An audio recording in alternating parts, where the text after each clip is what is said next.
Samedi 28 octobre, jour de finale. Deux équipes s'affrontaient, deux équipes de grandes nations, l'Afrique du Sud d'un côté contre la Nouvelle-Zélande, les All Blacks contre les Springboks. Deux équipes donc pour un trophée, c'est Coupe du Monde de rugby 2023 le MAG, et c'est la dernière émission, c'est tout de suite sur FRA News.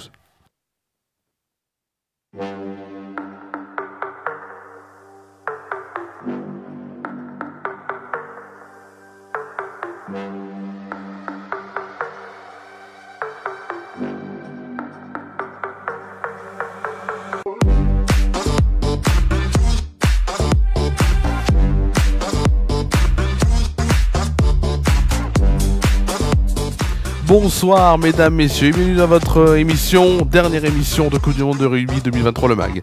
Au sommaire de cette émission, bien sûr, le résultat de la finale entre la Nouvelle-Zélande et l'Afrique du Sud. Ensuite, on a bien sûr quelques actualités rugby, on parlera bien sûr du retour sur le mondial de l'Argentine et aussi la défaite de l'équipe de France féminine face à l'Australie ce matin. Et ensuite, on aura quelques petites news sport, notamment quelques news football, donc avec des résultats, les principaux résultats d'aujourd'hui et quelques news de foot. C'est votre émission Coupe du Monde de rugby 2023 le MAG et ça commence maintenant. On a quelques petits problèmes techniques aujourd'hui, j'ai l'impression, et on va tout de suite se retrouver. Est-ce qu'on est bon? On a beaucoup de problèmes techniques aujourd'hui. J'en suis désolé. Excusez-moi. J'en suis désolé pour cette dernière de Coupe du Monde de rugby 2023 le MAG. J'espère qu'en tout cas, parce que plus que demain, on se retrouvera pour un long direct. Mais là, ça a l'air de mieux marcher. Donc, on va commencer, si vous le voulez bien, on va commencer donc par le résultat. Le résultat de ce match, donc, qui nous a tenu en haleine ce soir. Le match entre la Nouvelle-Zélande et l'Afrique du Sud. Et c'est encore une victoire de l'Afrique du Sud. L'Afrique du Sud qui devient donc champion du monde 2023 lors de cette Coupe du Monde en France. Et encore, ils ont gagné d'un point. Comme on dit, c'est une une constatation. Les Springboks, comme on les appelle, donc ont gagné encore ce match d'un point. Ils avaient gagné les Bleus d'un point. Ils avaient gagné leur adversaire précédent d'un point. Et là, c'est encore un point. C'est comme ça. Donc, alors, on va tout de suite, puisque maintenant on sait le résultat, on va tout de suite faire les actualités. Deux actualités aujourd'hui. Derrière le podium, les Argentins et leur staff sont restés longtemps enlacés autour de leur capitaine Julian Montoya. Il était sorti dès la 56e minute, touché à un genou pour laisser place à Augustin Creevy. Alors, à 38 ans et 108 sélections, ce dernier est le joueur le plus âgé à avoir disputé une Coupe du Monde. Et il a terminé sa carrière internationale vendredi, hier, sur une défaite en petite finale du mondial. On le sait, face à l'Angleterre, 26-23. Mais, il y a un mais. Mais toute la volonté des Argentins, toute leur envie de gagner ce match, que toute la semaine ils avaient préparé comme une véritable finale, ne suffisait pas à renverser les Anglais. Maintenus à distance de 3 points jusqu'au bout, 23-26, ils ont raté l'occasion d'égaliser à la 75e minute, et c'est cruel puisque que ce soit Nicolas Sanchez qui a arrêté ce but, lui qui, à 34 ans, disputait sa 4e Coupe du Monde, comme Creevy. Ce n'était pas le sort des Pumas, et même s'ils auraient sûrement mérité de l'emporter face aux Anglais ce vendredi soir, après avoir perdu contre eux en match d'ouverture 27-10 à 15 contre 14, cela n'aurait pas reflété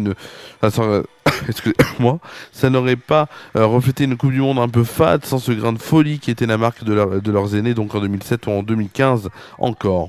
Ils vont désormais repartir sur un nouveau cycle sans leur sélectionneur australien Michael Cheika. Alors vous allez dire pourquoi? Qui a terminé donc son mandat de 2 ans. Il avait remplacé Mario Lezdama, démissionnaire en 2021. Il devrait être remplacé par Felipe Contepomi, qui a fait ses armes en tant que coach au Leinster et qui était un des adjoints de Cheika ces derniers mois. Donc la méthode française a été gardée, en tout cas a été faite pour ce changement de coach, puisque à l'époque Fabien Galtier avait était dans le staff de la Coupe du Monde 2019 avant de prendre, on va dire, le leader, avant de prendre le lead plutôt de cette équipe de France. Enfin, autre actualité, l'équipe de France féminine a vécu une sale journée, c'était ce matin, et ça ne lui n'est pas été arrivé depuis un certain temps. 7 jours après son succès prestigieux contre la Nouvelle-Zélande d'un point, 18-17, elle s'est complètement perdue à Dunedin ce samedi. Perturbée par la bonne défense australienne, les Bleus ont bégayé leur rugby comme étant un nombre incalculable de fautes de main dont se sont nourris leurs adversaires. Derrière au score, à la pause 10-12, les tricolores n'ont pas su rétablir la situation en seconde période.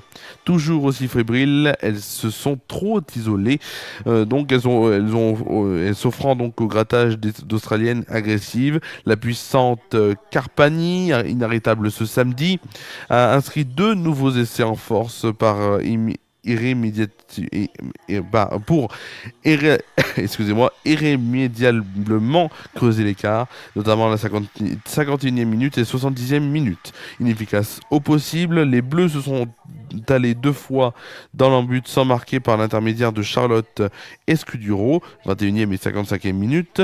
Symbole du naufrage français, cette pénale touche marquée par Lina Keroy, qui aurait pu offrir aux Bleus donc un minuscule donc espoir de victoire à la 65e. Les 2 essais inscrits donc français donc par Elisa Rifono à la 75e et Gabriel Vernier à la 80e en fin de match donnent au score une portée moins humiliante, mais il faudra se ressaisir face au Canada samedi prochain. Ce sera à suivre à 4h du matin heure française, alors que le rêve de victoire finale dans cette nouvelle compétition, la WXV, donc World donc rugby à 15 bien sûr, est d'ores et déjà Women Rugby à 15 est d'ores et déjà terminé, sachant que le score final est de 29 pour les Australiennes et 20 pour les Françaises.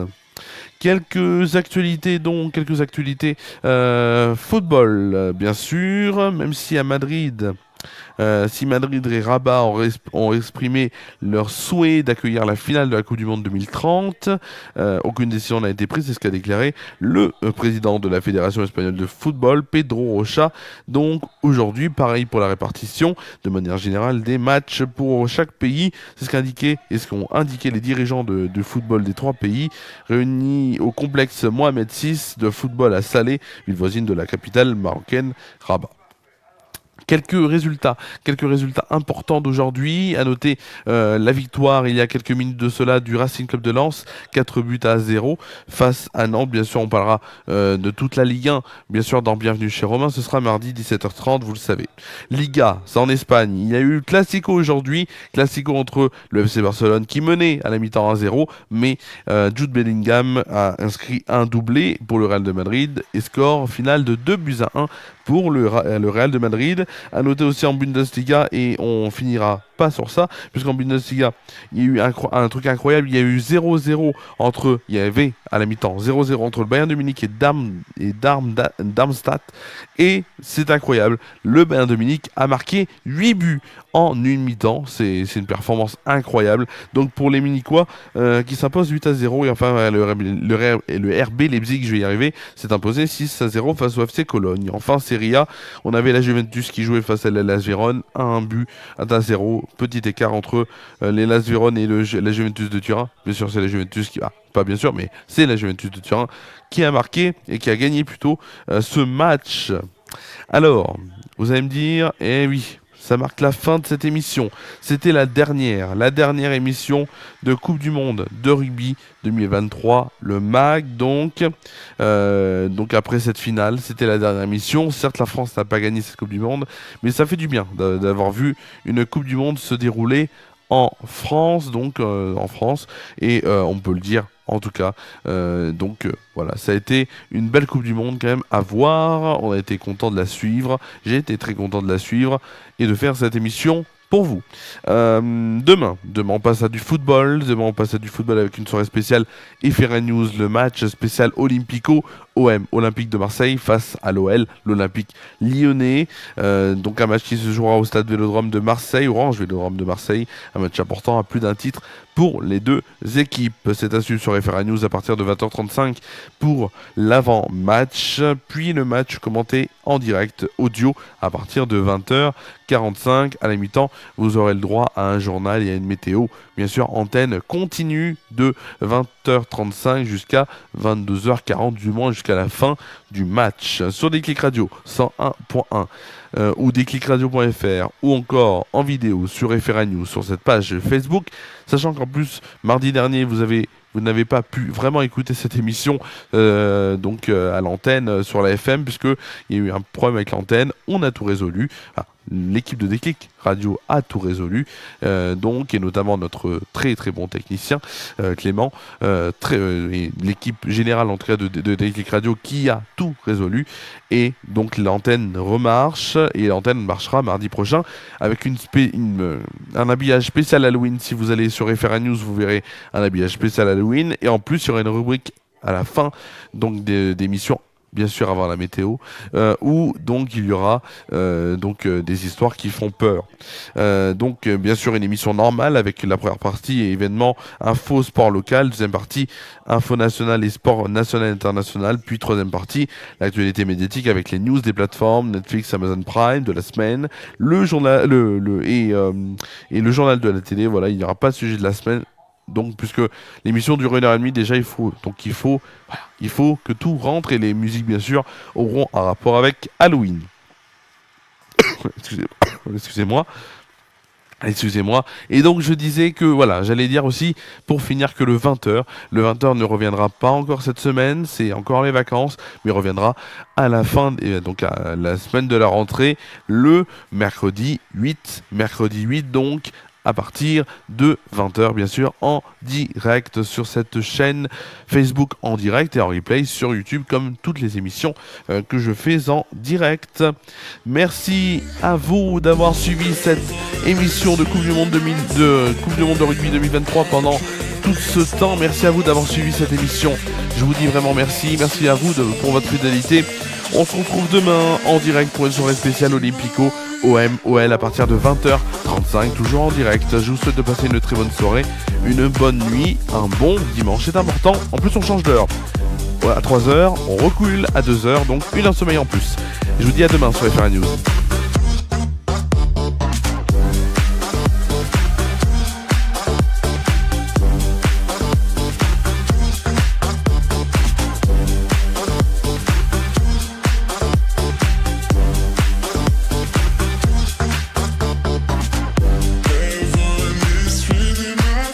L'émission est à retrouver en replay sur YouTube.